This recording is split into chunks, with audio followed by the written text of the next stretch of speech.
Un any més, Viladecans ha acollit la celebració del Correllengua, una festa organitzada des de la Coordinadora d'Associacions per la Llengua Catalana que té com a principal objectiu promoure l'ús del català entre la ciutadania.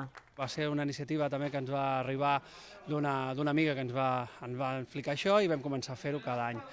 I bé, aquest any la reivindicació és la de sempre, la nostra llengua és una llengua marginada que hem de posar al carrer perquè la gent l'escolti, perquè hem de ser capaços ja de treure'ns aquella vergonya de parlar amb tothom en català i aleshores, doncs bé, la millor manera d'explicar aquestes coses és amb una festa, sense barallar-nos i explicant que nosaltres som qui som i volem el que volem.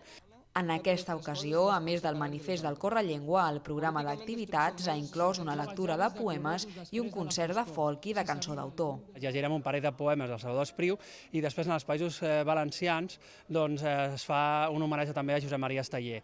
Aleshores es faran poemes d'aquests dos poetes. He participat en alguns altres correllengües, de fet la setmana que ve també tinc una altra correllengua i doncs bé, sempre és una oportunitat per donar suport i posar un granet de sorra i participar en aquesta iniciativa que respon amb aquests motius, no? La cultura popular i l'idioma. Jo faig servir el català com un estremeny faria servir el castellà, és la meva llengua, penso, somio en català, doncs faig servir el català per expressar-me, no hi ha més, és la llengua vehicular de la meva vida.